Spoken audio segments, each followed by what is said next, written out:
Hello and welcome. Wherever you are in the world today, thank you for joining us for the RISE Traveler, unpacking conversations of sustainable travel. We are here to talk to eco-minded and socially conscious travelers, diversity and inclusion specialists, wildlife conservationists, environmental activists, and anyone using travel as a way to uplift and inspire. Together, we will go a step beyond the Instagram-ready world of travel and take a look at how travel can be a source of growth and development for all people and all communities. This podcast is an extension of the RISE Travel Institute, a 501c3 nonprofit committed to empowering young travelers through educational programs, research, study tours, and scholarships. Visit risetravelinstitute.org to learn more. And now, here's your host, Amy Hager. Welcome. And today I am super excited to have Laura Kelly, who is joining me from Dublin. So Laura, welcome. Thank you. Thank you for having me, and greetings from Dublin. So I think where we should start our conversation at today is tell us a little bit more about what you do at Brendan Vacations and what you all are all about, because I think that's really, really a great place to start. Yes, so I have been working for Brendan Vacations for about just over 5 years now. I've grown through a few different roles, but right now I am working with our contracting team, and I work with all of our suppliers to contract our experiences into the system, and then I also load everything into our booking system as well. So it's usually quite busy.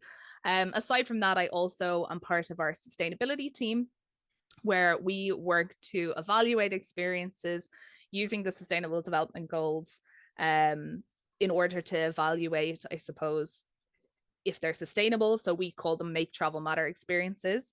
That's to do with as well our foundation that is related to our parent company, or as such, we are part of a family of brands called the Travel Corporation, and we have a non-profit foundation called Tread Right, which help us with all our sustainability efforts as well. Okay. And so then talk through a little bit more about, well, so that's what you do now, but I think what is also interesting is some of your past life. So how did you get into the whole tour operator, tour guide industry, and what really got you started down this career path? Well, from an environmental point of view, I started as a child. I have always grown up in a sustainable household, as we like to say. My father, he's retired now, but he was a geography teacher, and he was always involved from the very first year that it began in Caretakers of the Environment International. It's an organization which is all about environmental education, where we host a conference annually for high school students and for teachers as well. The students will come and they present projects on activities they've undertaken in their hometowns. And they all listen to each other. They have workshops talking about sustainability and the future of sustainability. And also they share their culture with each other in a cultural night and things like that as well. But I would have been at my first conference was when I was only 6 years old, because my dad hosted the conference in Ireland in 1998. At the time, it was actually a cross-border conference between the north and the south of Ireland. And it's nice because it's come full circle now, because in 2021, my father and I both co-hosted the conference online.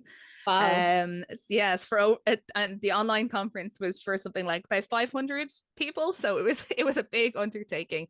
But that's all aside from my work. That's in my spare time, as I like to say, or not so spare time. Well, so you grew up traveling and in the environment and being, or I guess, environmental focused, but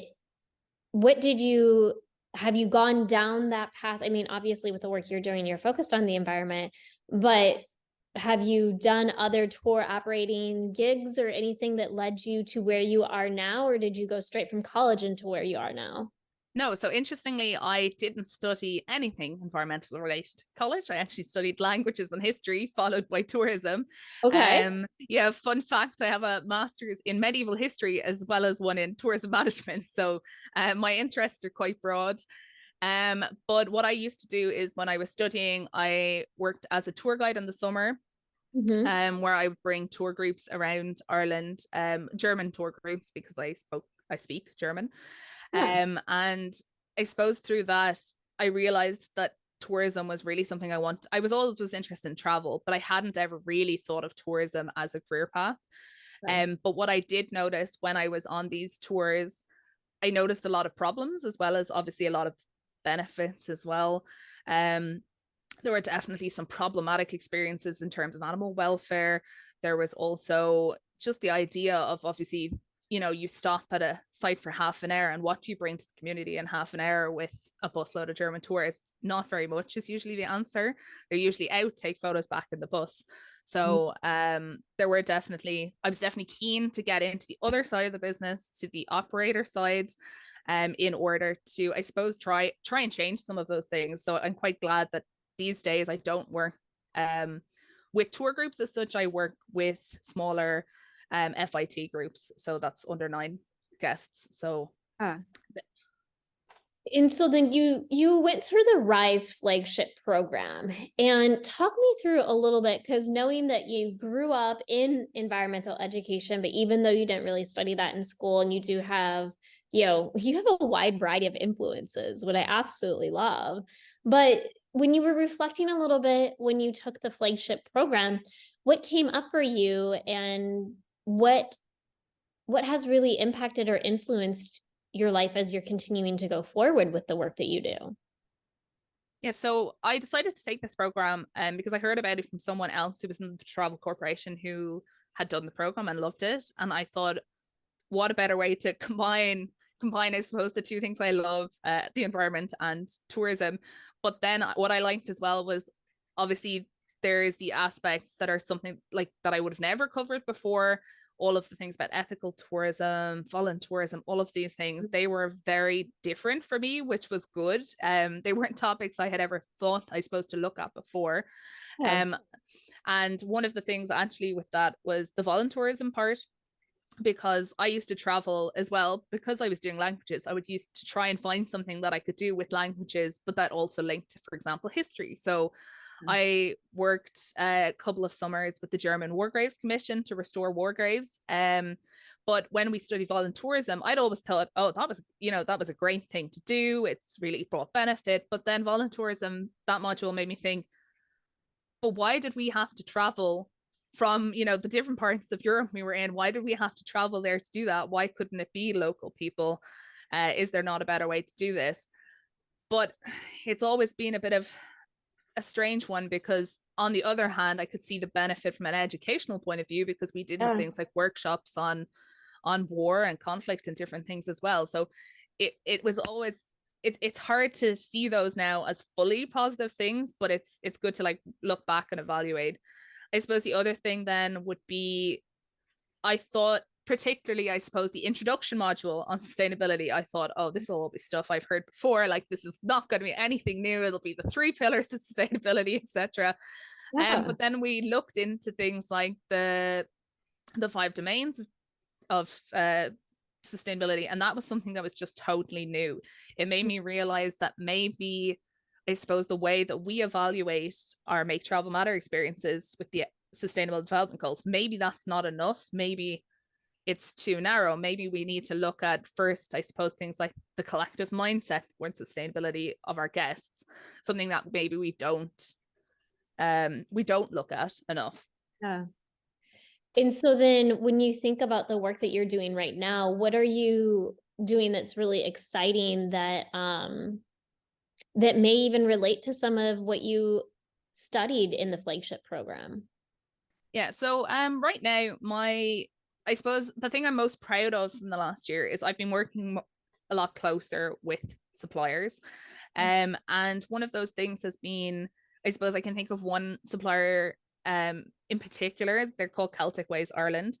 And basically I worked with them to try and develop an experience, a sustainable experience, because I knew that is what they're all about, but they just needed some help with, I suppose, crafting something that's going to work for our guests.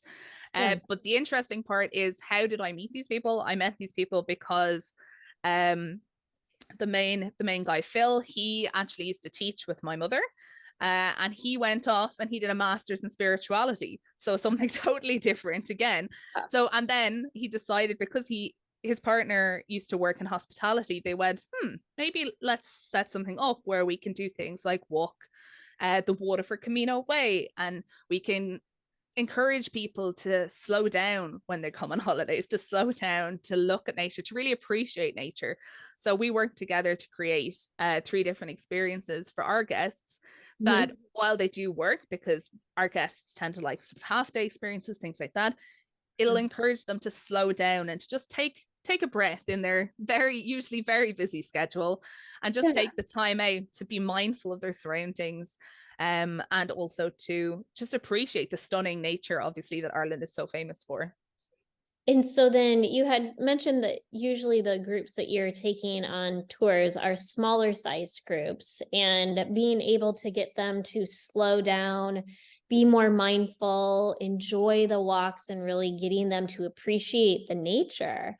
Do you see this model working well with other tours that maybe you have now that you can tweak or adjust and make more, I guess, sustainable and slow for the future? Is that kind of where you're going with this?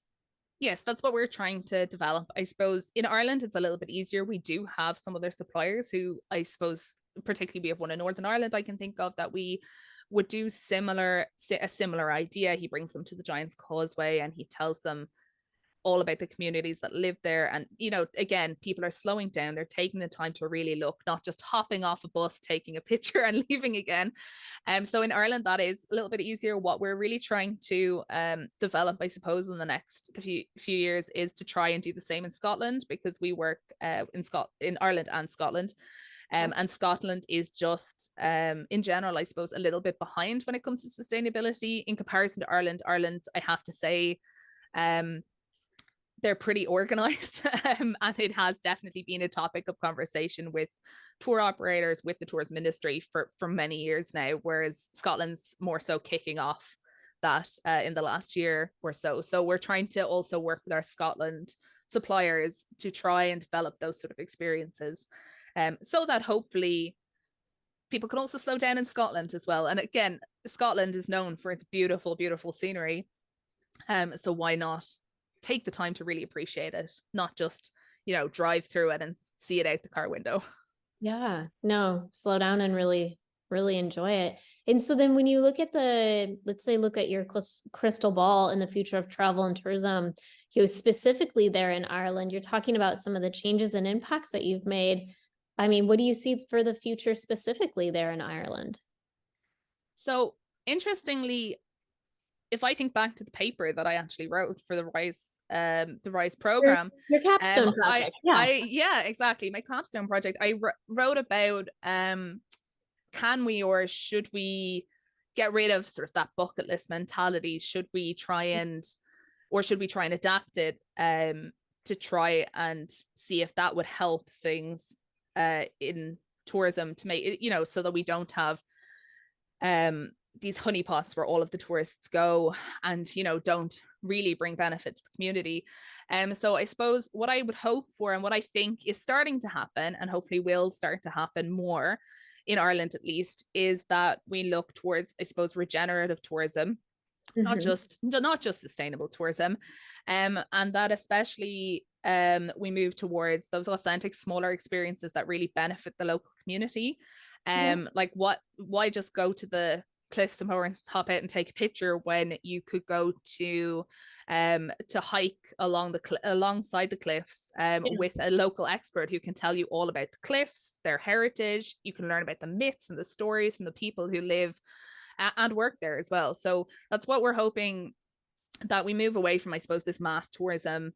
And I suppose the other thing with that is that I hope that tour operators will take responsibility in trying to help make that happen as well, because they definitely have the power. That's what I discovered through my project, that is definitely something that they have a lot of power to do. Yeah. And so then if the tour operators are willing to change their mindset, and again, going back to the slow tourism concept of, instead of just doing drive-bys and taking photos and going to the major sightseeing or overlooks or whatever it may be labeled, and pausing and really spending quality time in there. That's really where that shift is going to be coming from, it seems like. Yes, exactly. And I think one of the things that tour operators can definitely do, and it's something that we're starting to do as well, is definitely look towards changing itineraries so that, if you have an itinerary that you feature on your website, that you book for most of your guests, try and put a couple of those experiences on there, test the waters. Most of the time you'll find that they come back and they've enjoyed it more, that they remember it more, that they appreciated it more. So that's what we're trying to do at the moment, but it's just a matter of hoping that other tour operators, I guess, follow our lead and do the same as well. There are some I know in Ireland, but hopefully more and more will do that. That makes sense. And so then when you think about the legacy you want to leave behind this world, what does that look like for you? Yeah, so I think the whole thing is, right, sustainability in the environment. That doesn't have to be science. That doesn't have to be you go into a scientific career. That was always something that I suppose worried about when I was, at these conferences as a student. I was going, oh, this is great, but everyone's going into science. My sister included went into science. But I think it's about knowing that, and I suppose teaching the other young people around the world, which is what I've been attempting to do, I suppose, since I've come back as an alumni to Caretakers of the Environment. I've been trying to get them to see that sustainability is more than science. The environment is more than science. You can bring your sustainability into whatever role you choose to go, whatever path life takes you down. You can just bring that into your role.